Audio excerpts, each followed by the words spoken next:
Hello, everyone. Hi, Kate. Nice to meet you. Hello, everybody. I'd like to welcome you to this meeting today, celebrating 1 year on from the left's victory in Bolivia. Our meeting is entitled Bolivia Shows There is an Alternative, Putting People and Planet First.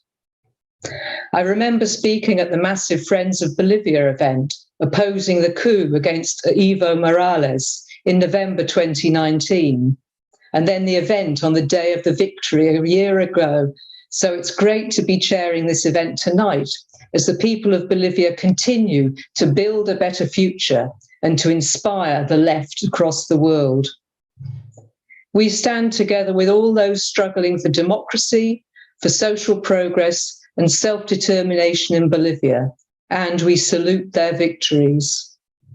International governments must respect the will of the Bolivian people, and we must continue to build links and solidarity, including against the destabilizing efforts from anti-democratic elements of the right-wing opposition within Bolivia itself.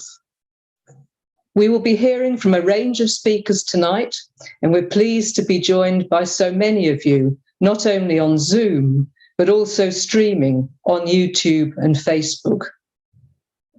As well as getting the latest, including eyewitness and Bolivian accounts, we will also be finding out why international solidarity is so important.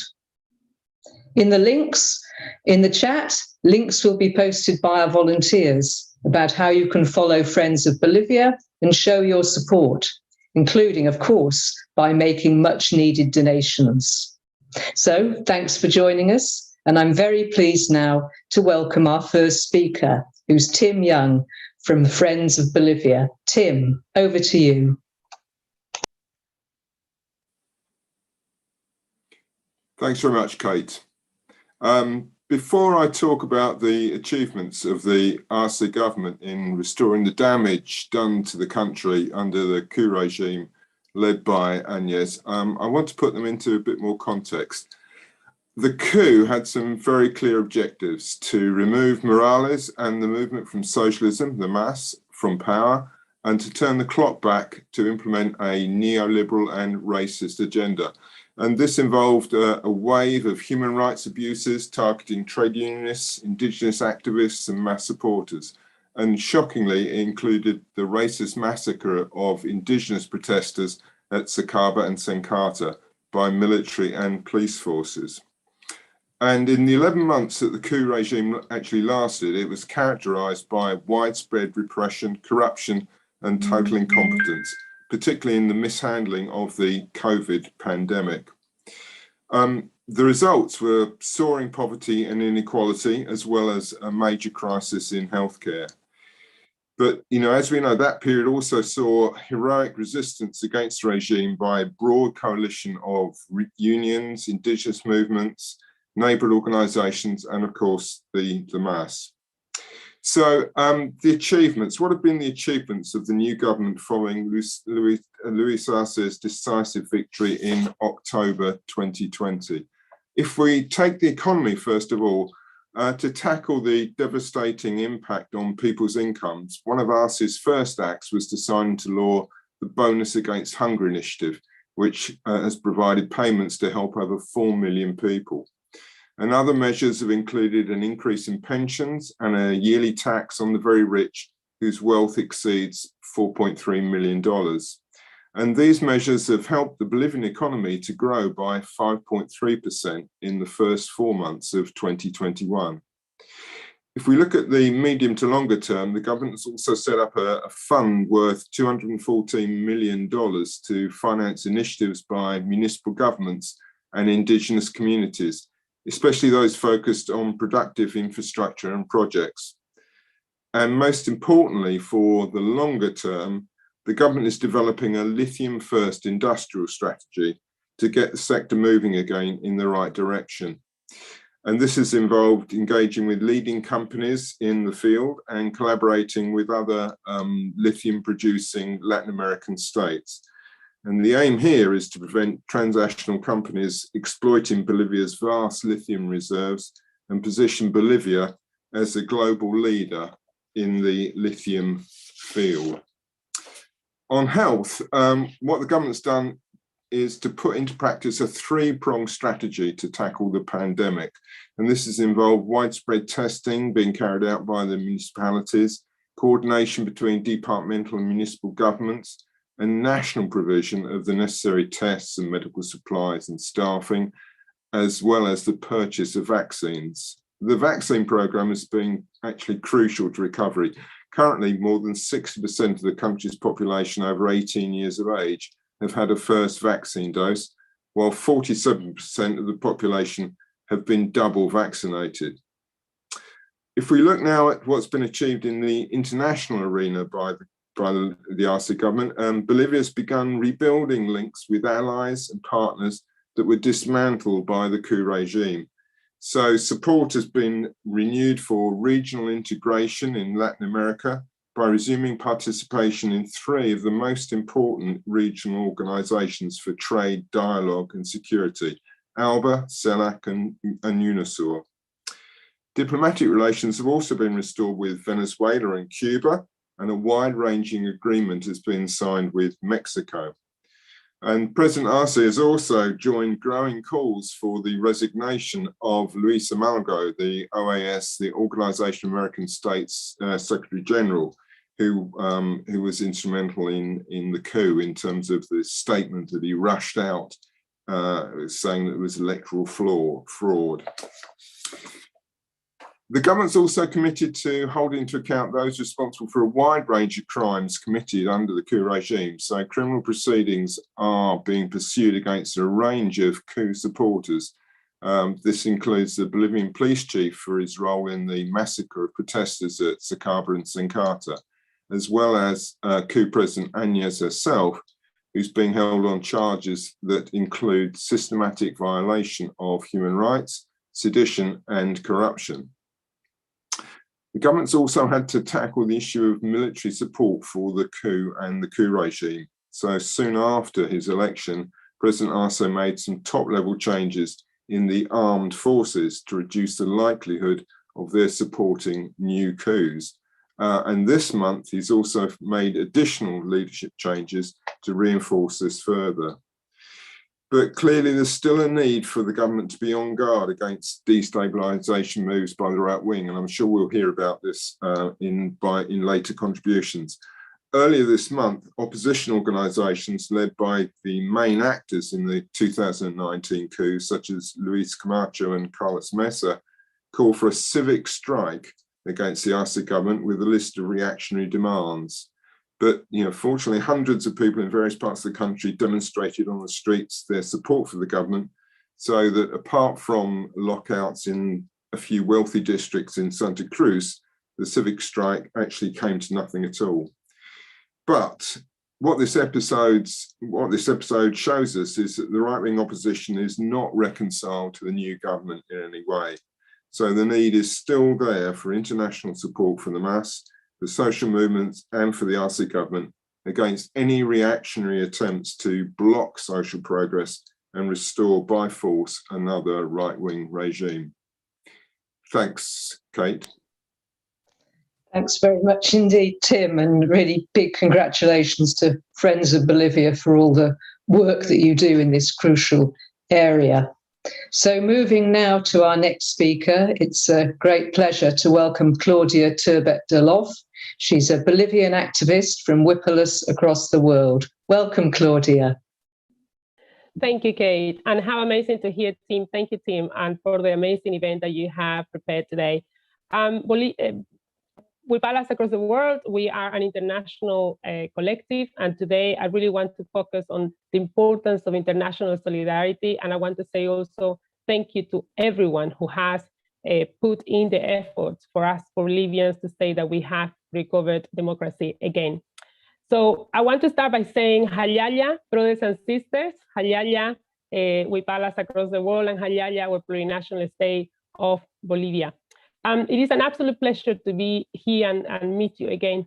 on this occasion, taking time to look at the exemplary performance of the plurinational state of Bolivia since the beginning of the recovery of democracy on the 18th of October 2020, which is when the people of Bolivia, after a year of hard struggle, elected Luis Arce Catacora as our president.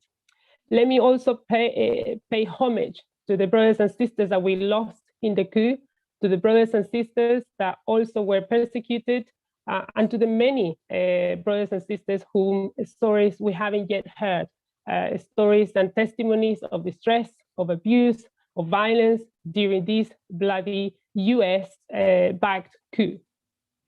Today, I'm just one voice representing this collective, one voice amongst literally the millions and millions that that united and were able to defeat an internationally funded and orchestrated coup by leaders, of course, of the country's oligarchy, who have deeply rooted racist and fascist attitudes towards the Bolivian people, especially its indigenous majority, and to who this date do not accept that we, the Bolivian people, have broken free from the colonial structures that ruled Bolivia for hundreds of years.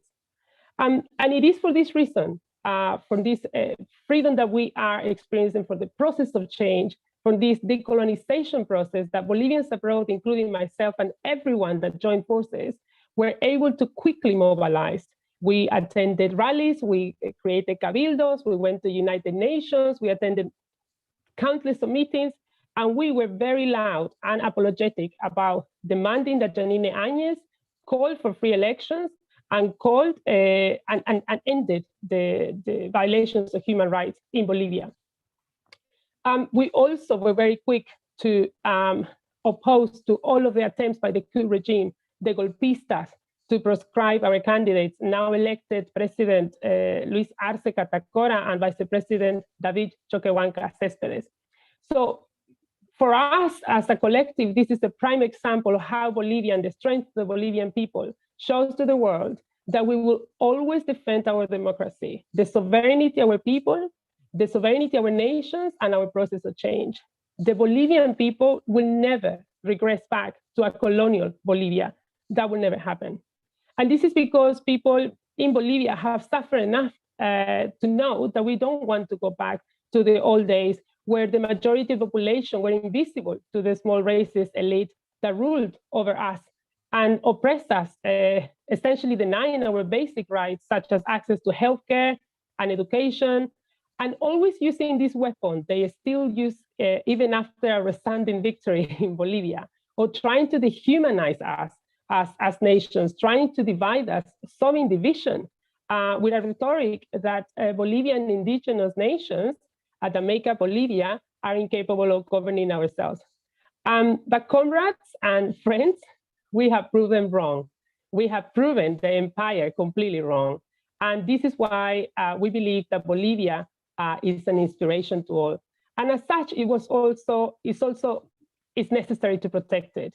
Bolivia must be in your agendas, and this is the homework I'm bringing to all. Already on the amazing work and activism that you've done with us, it must continue. The support for Bolivia and progressive nations of the region and the world must be in our agenda so that we can continue. And no other coup happens in any other nation, no more bullets through any of our brothers and sisters ever happen again.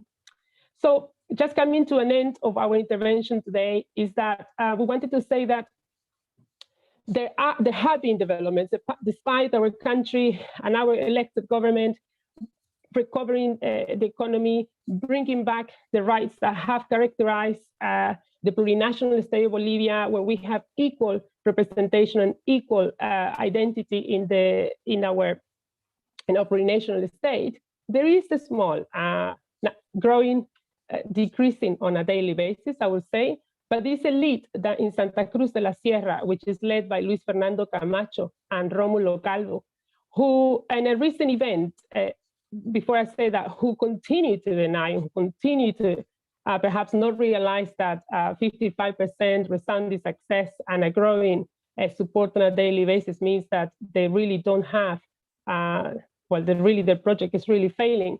But Luis Fernando Camacho and Rómulo Calvo are names that we need to remember and we need to know, because they are sowing this culture and rhetoric of racism and fascism in Bolivia. On the 24th of September, not long ago, when there was an official event, Vice President of Bolivia was in an official event with them, and then they proceeded to disinfect the area where the Vice President had stood. This is a highly racist, and then they were trying to emulate that they needed to disinfect the area. They also proceeded to lynch indigenous people on the attended event, and also proceeded to destroy the Wiphala. Now, the Wiphala, as all of you I'm sure know already, is a symbol of indigenous people. Indigenous people not only in Bolivia, but also Peru, Colombia, Ecuador, and the region in Latin America. So the Wiphala is the symbol of our indigenous people, and it will be respected. La Wiphala se respeta.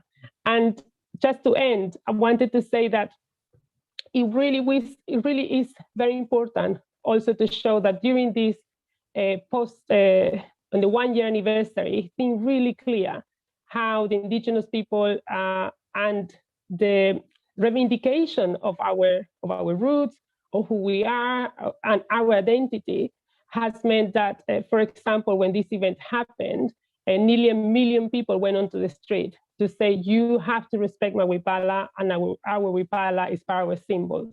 And that has to be something to celebrate and something to be said about the empowerment of our people, of our brothers and sisters in Bolivia. I also wanted to end. I wanted to end by saying that it's very important also to be very aware of all what as Tim was saying and mentioning, all of the successes so far of the Bolivian government. It's very important for us not to stop giving up on solidarity. The racist oligarchy in cahoots with empire continue their efforts to bring about regime change. Hayaya, los pueblos originarios del mundo, Hayaya, Bolivia, and la Wiphala se respeta. Thanks very much. Thanks so much, Claudia, and absolutely you and your struggle are a real inspiration to us all across the world, and big solidarity with your work going forward. So next we turn to Leonardo Flores. Leonardo is a peace campaigner from CodePink in the USA. Welcome, Leonardo. Thank you, Kate. And first of all, I'd like to thank Friends of Bolivia for organizing this great event and for inviting me. I was asked to speak about social progress and solidarity. I was in Bolivia as an electoral observer a year ago, and I had the opportunity there to speak to social movements about why the coup had happened and how people organized against it, as well as talk to them about the relationship between social movements and the Bolivian government under President Evo Morales. And when we speak about social progress in Bolivia, the first things that come to mind are the massive reduction in poverty, the wide expansion in access to healthcare and education, improvements in infrastructure, and of course, the emphasis on a plurinational state that asserts indigenous rights. But in the past 2 years in Bolivia, I think we've seen another sort of social progress, and that's been kind of the capacity to organize quickly and massively in the face of existential threats. That didn't happen in October and November 2019, when fair elections were unjustly maligned by the Organization of American States, the OAS, and its Secretary General, Luis Almagro. 2 days after the OAS issued a deeply flawed report, the coup regime took over. Bolivian activists told me last year that at the time there was a slight disconnect between the MAS government and the social movements. It wasn't a huge division. I mean, after all, the MAS had won by over 10 points in that first round in 2019. Yet after years of being in power, social movements and the party were having trouble relating to one another. It became clear shortly after that election in 2019 that the Bolivian right wing was going to do anything it could, employing brutal violence to force the Morales government out. Social movements were clamoring to go out in the streets in defense of their democracy, but the party and government hesitated in calling for that help. This hesitation was primarily due to not wanting bloodshed on the streets, but the blood was shed anyways after Añez took power and her coup regime massacred people in Sencata, Sacaba, and La Paz. In the face of so much intimidation and violence, there wasn't enough mobilizing on the streets, and it seemed as though the MAS government attempted to rely solely on state power to stop the coup. They didn't employ people's power. However, within less than a year of the coup government, the dynamic changed entirely. Bolivians took to the streets en masse in the summer of 2020 and shut the country down, demanding a firm date for new elections. Of course, the electoral result of October 2020 was hugely important, but it couldn't have happened without that previous victory, when those massive protests forced the coup regime to concede to elections. That to me is social progress, learning that capacity to employ people's power to defend democracy and to defend the gains of the Bolivian process. And there's also an important lesson there in defeating coups. It's to be out on the streets. You know, in Venezuela in 2019, where I'm from, after the Guaidó attempted coup, we saw rally after rally. In Cuba, after the July 11th protests, we saw an immediate rally in response to that. And just last week in Bolivia, we saw people's power in action again. Facing a lockout from the bosses and right-wing street violence, the supporters of democracy in Bolivia outnumbered those who were attempting a new coup, and they stopped the coup before it could get started. Regarding solidarity, I first want to note that Bolivia is one of the countries at the forefront of building South-South solidarity among peoples. RUNASUR, or the UNASUR of the peoples, UNASUR being the Union of South American Nations. RUNASUR is building ties between indigenous, labor, and social movements throughout South America. Those relations are key because it's not enough to have good relations between progressive parties or progressive states. State power can be lost after all. But those relations between social movements will stand regardless of who's in power. And they're important because to analyze what the right wing is doing, as they often employ similar scripts in different countries.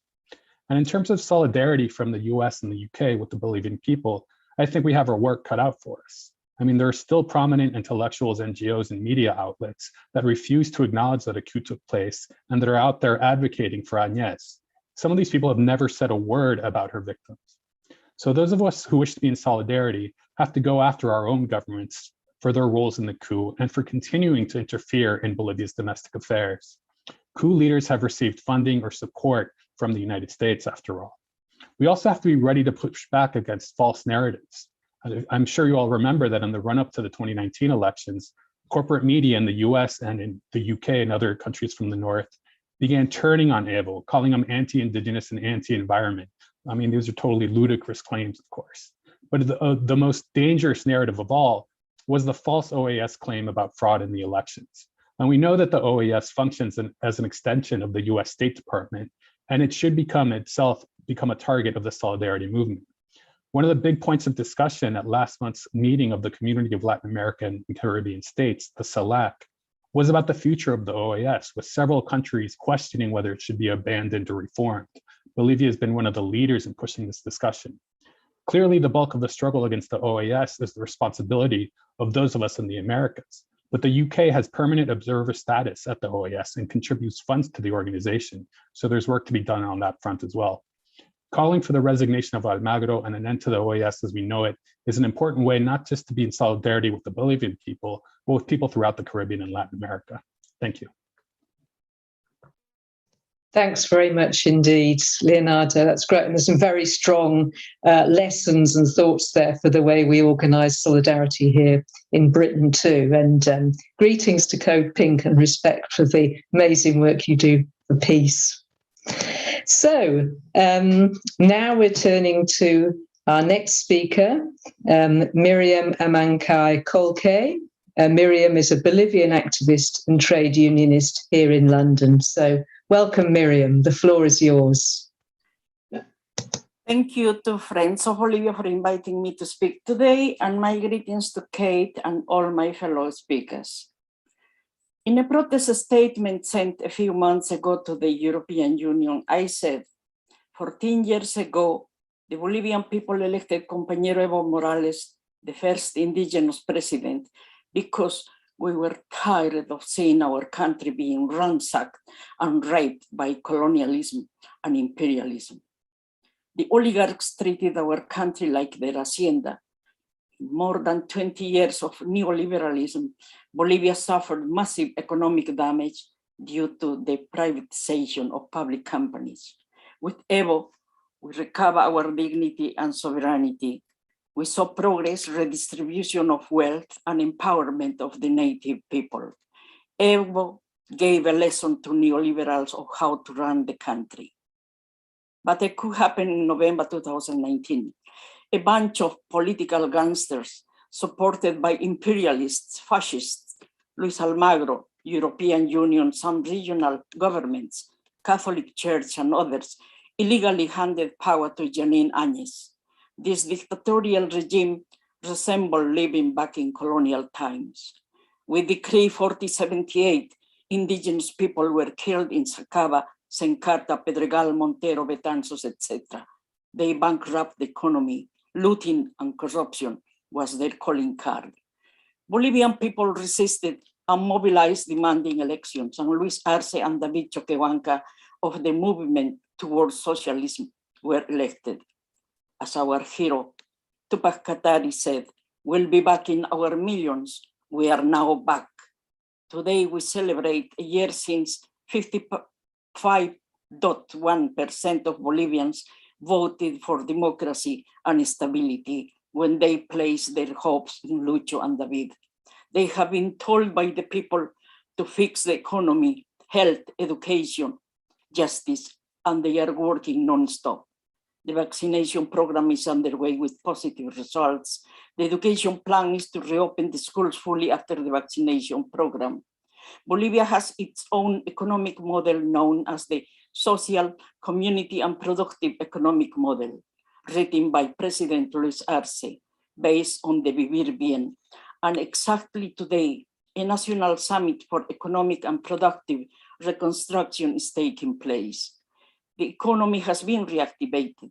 International organizations predict growth of 5.5% this year.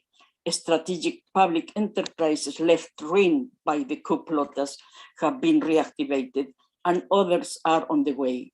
New factories have been opened. Construction of hospitals, schools, housing, highways, and much more continues. Bolivia, Mexico, and many other Latin American countries are strengthening regional organizations such as CELAC to stop interference, to demand respect for our sovereignty, and to stop our region being treated as the Yankees' backyard. Áñez is in jail, awaiting judicial process, along with many others. She enjoys privileged VIP treatment, in total contrast to her victims. The interdisciplinary group of independent experts, GIEI, submitted a report about the gross human rights violations in Bolivia. It says people were summarily executed. It also contains heart-rending testimonies of people who were tortured, humiliated, women sexually abused, racially attacked, forbidden to seek medical help, etc. It highlights the need to eradicate racism and dismantle paramilitary groups like the Cochala Youth Resistance and the Cruceñista Youth Union, and many more. As justice is advancing on those who committed crimes against humanity in 2019, the supremacists are reorganizing to destabilize our democratic government and bankrupt the economy again.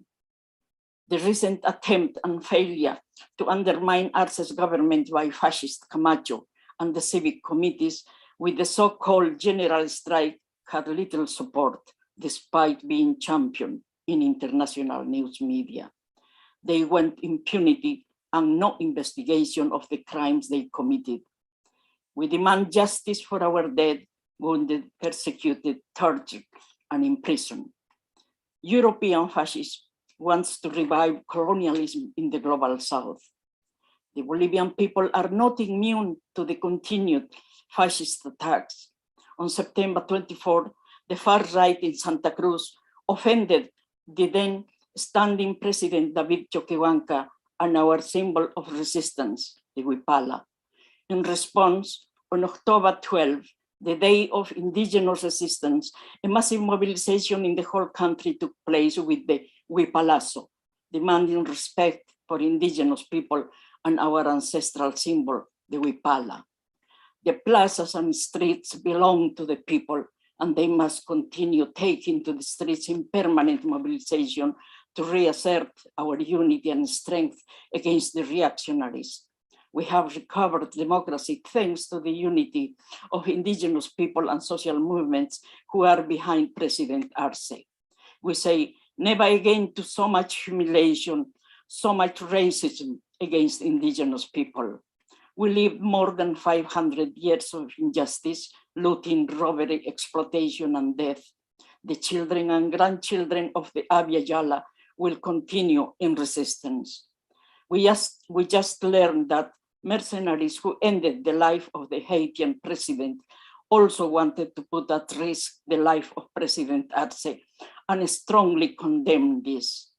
We shall stand in defense of the democratic and cultural revolution, defend our lithium, our fresh waters, our natural resources, and defeat the fascist oligarchs and capitalism. Defense of the people and the environment demands social justice, including punishment for those who exploit and destroy them. As President Luis Arce says, we call on the peoples of the world to be alert. The struggle of one people is the struggle of all peoples, just as the defense of Mother Earth is the defense of life for all peoples. Today, we remember our gas war heroes of 2003 and also send our solidarity to all victims of the coup and their relatives. We call on all internationalists to continue supporting the Bolivian people in their struggle for self-determination. Solidarity and victory to the Bolivian people. Long live the plurinational state of Bolivia. Hayaya Bolivia. Thank you. Thank you very much indeed, Miriam. That was a powerful and inspiring speech, and I know that we are all in solidarity with you in that struggle, and we will do our utmost to ensure that the remarkable achievements of your country go forward and continue, that we learn from your example, and that those who've committed such terrible crimes will be brought to justice. So thank you so much. We turn now to Susan Gray from Friends of Bolivia. Susan, over to you. Thanks. Yes, I'm one of the volunteers that's helping to organise this meeting. We've been, with Friends of Bolivia, we've been following events unfolding in Bolivia during the coup and during the subsequent return to democracy. And we've run a social media campaign, and we've held several meetings and been organising publicity and mailings to publicise events and to show solidarity with progressive movements in Bolivia. We are all volunteers, but there are costs involved in organising meetings like this and running an effective campaign. So this is a time when, if we were having a meeting in person, we'd be shaking a bucket and, you know, handing it around the room. And I know that you'd all be dipping into your pockets and contributing. So instead of that, what I'm asking is, if you can donate to the campaign, we would really be very grateful, and it will help us to keep going. All the donations are extremely helpful. There's information in the chat to tell you where you can donate. And with your continued support, we'll be able to continue building solidarity with Bolivia. Thank you very much. Thanks very much indeed, Susan. I know that everyone will respond to that call. All the speeches this evening have made it so clear as to why that solidarity, that financial solidarity, is necessary. So over to our next speaker, who will be known to many of you. It's a great pleasure to welcome the great activist, Ollie Vargas. Ollie, over to you. Okay, thank you. And thank you to Friends of Bolivia for organising this event. 1 year since the landslide victory of Luis Arce at the polls, 55.1% of the vote. And today I've been sort of going back and remembering what it was like that day. You know, this day, on this day last year, I remember waking up to a city that was completely militarized. I was in La Paz. Although I work in Cochabamba, I vote in La Paz, so I was there that day. Waking up, every street corner boots on the ground, carrying big automatic weapons. And that was how the day started. We went to the official launch at the Electoral Council. It's the first and only time I ever saw Agnes in the flesh. And then after that, I cast my own ballot. And we were reporting throughout the day, myself and my colleague Camila Escalante as well. And while we were reporting, at one particular polling station, there was a group of organized sort of coup supporters that tried to attack us. They tried to take my camera and so forth, try to hit us about a bit. But it was really the shriek of a sort of dying minority lashing out as it fell. And then later that night, when the polls closed, there was a sort of tense atmosphere, I remember. And there was supposed to be an exit poll by Ipsos released at 7 p.m. And all the media channels were there saying, in a few moments, we're going to release the poll. Well, it got to 7 p.m., 8 p.m., no polls yet released, no exit poll yet. 9 p.m., 10 p.m., still nothing. Everyone was, on the edge of their seats. And why aren't they publishing the exit polls? And I'm ashamed to say at that point, I actually fell asleep sitting in an armchair, and Camila woke me up at midnight because Evo Morales was coming out to give a press conference. At midnight, there was still no results, still no exit poll that was supposed to be published at 7 p.m. And at midnight, Evo Morales came out from Argentina, of course, and said, we have our own numbers. We have, all of our people all around the country have been sending in the results from inside the polling stations. And we can say here that we have won with over 50% of the vote. This is, was supposed to be published in the exit poll, but they're not, the media is not publishing it at the moment because the government is scrambling about for any last solutions to try and stop this. But we have our own numbers. And since the media aren't publishing it, we're publishing it ourselves. We have won with over 50%. And then literally about 1 minute, 2 minutes later, all of the media came out with the poll from Ipsos that shows that Luis Arce had won with 52% of the vote. When the votes are counted, they went up to 55%. And we went straight to the headquarters of the Movement Towards Socialism, where Luis Arce and all the social movement leaders. It was just, people were crying, everyone was hugging each other. People were coming out into the streets outside the headquarters, singing, dancing to celebrate the fall of one of the most brutal dictatorships that Bolivia has ever had, particularly for young people who didn't experience the military period of the 60s and 70s, to live through a dictatorship of the Agnes style was something unimaginable for so many. But we lived it in the flesh and we came through. And I think it's important to reflect on how it got to that point. It wasn't a question of there were elections and Agnes said, okay, fair enough, I'll go home. The very fact that there were elections was thanks to a year of intense struggle in the streets, of general strikes, particularly the August general strike, which was when the coup regime, Agnes, was trying to postpone elections indefinitely, using COVID and the pandemic as the excuse. And it was clear at that point, after being postponed 3 times the elections, it was clear that the coup regime had no intention of holding elections. So that was when the general strike started in August. All of the highways, all of the motorways across the whole country had barricades erected by the mostly indigenous, rural social movements. And the whole country was paralyzed.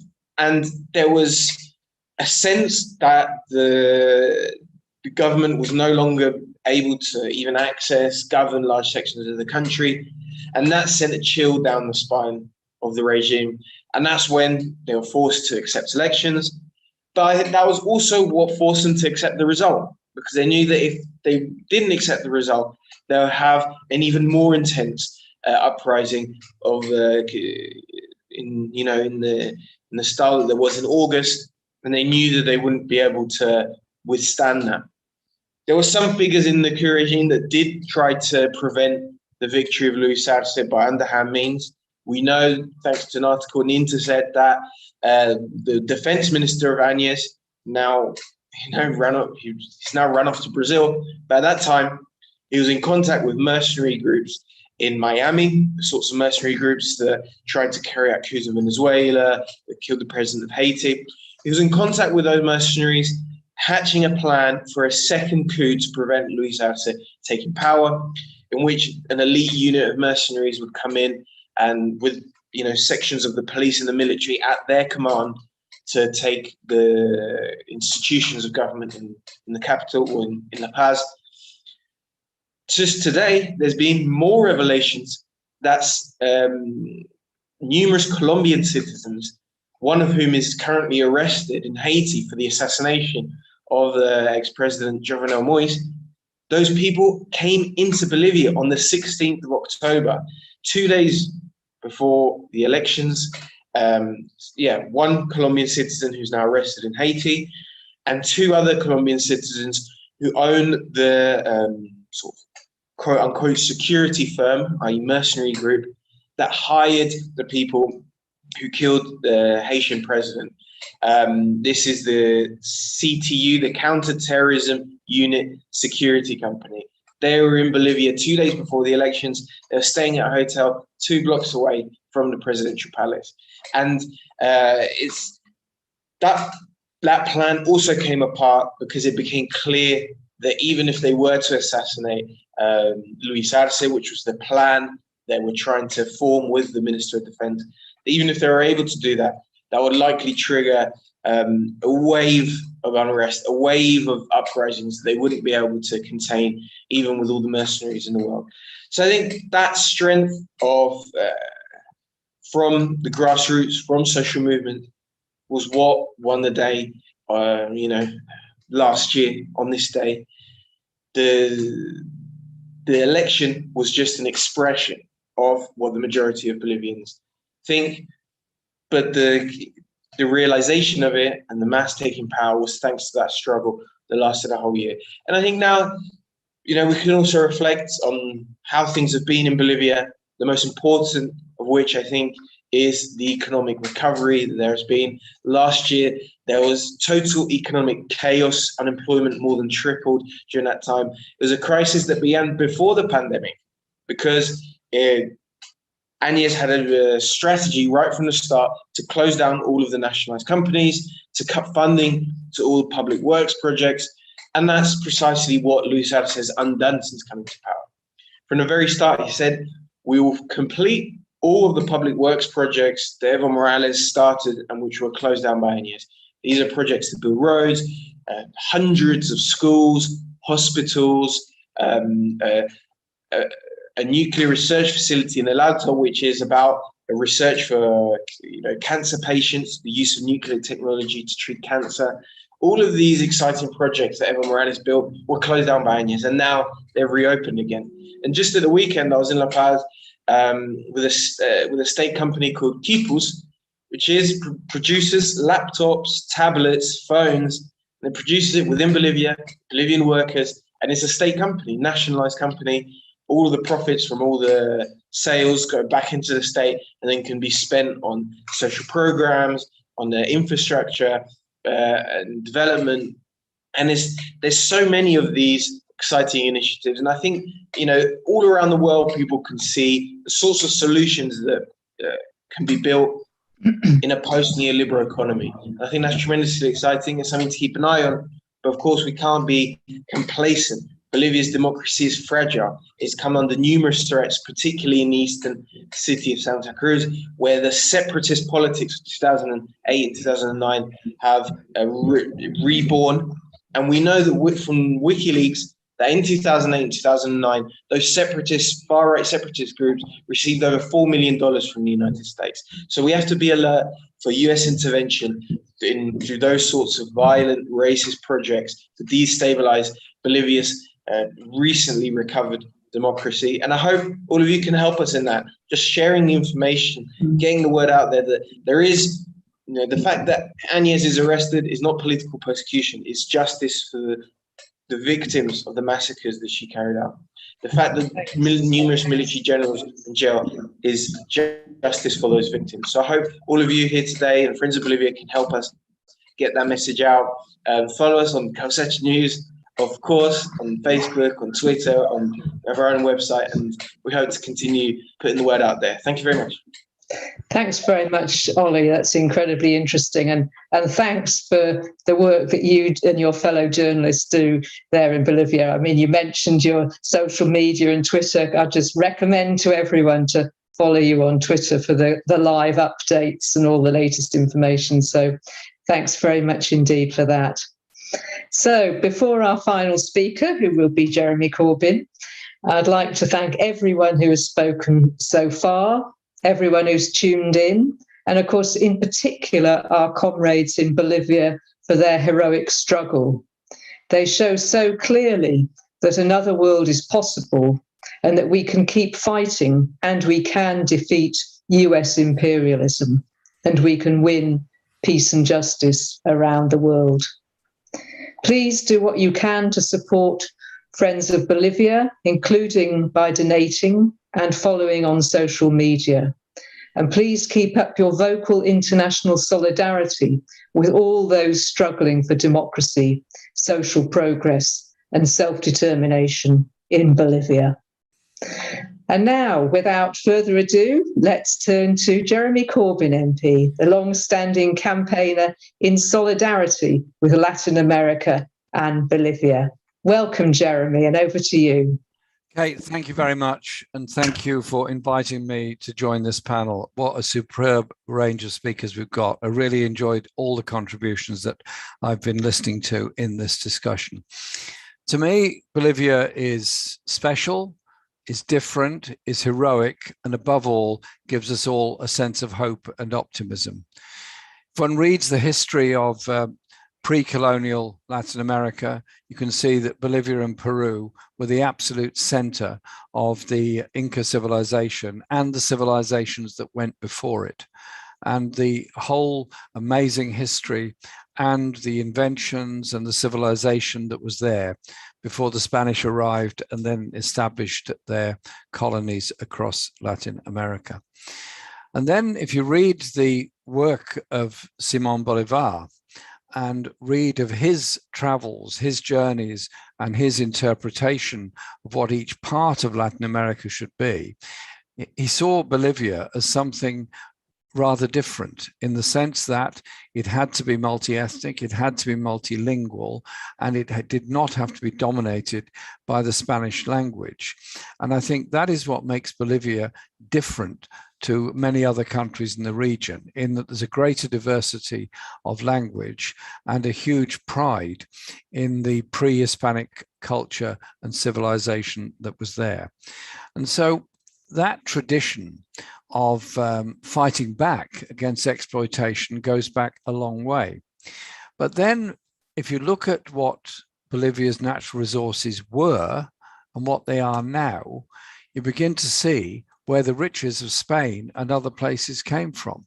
The incredible wealth of the very wealthiest in Spain in the 18th and 19th centuries came from Bolivia, came from Peru, it came from currently Venezuela, Ecuador, and so on. Those great riches were all taken from the ground, the silver and so many other minerals. But the fight back and the organization of both the industrial working class and the indigenous rural working class, euphemistically called the peasantry, are the people that organized for a better and different society. The powerful in Bolivia have always fought back against this, hence the brutal history of oppression and suppression. And the suppression is always followed by a military coup and a military government, or in some cases preceded by it, but the oppression has been there. And so when the antecedents of the movement towards socialism grew up in Cochabamba in more recent history, they were opposed to the privatization of water. They were opposed to the neoliberal economics of the government of Bolivia at that time.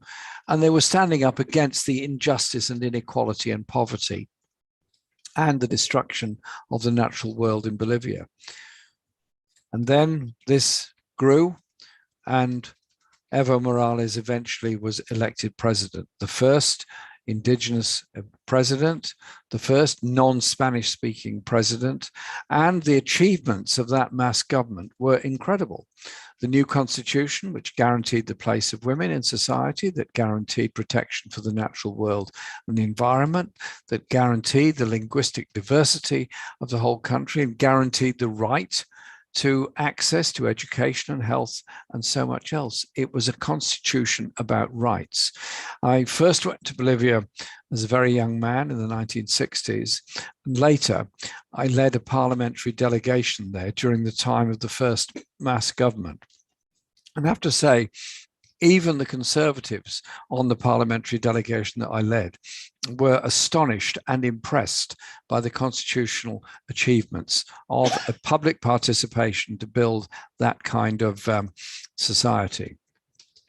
And we met many people in different walks of life who were sometimes expressing frustration at the pace of change, in some cases were alarmed at the prospect of losing the enormous privileges they had of massive land ownership and of power within their local communities.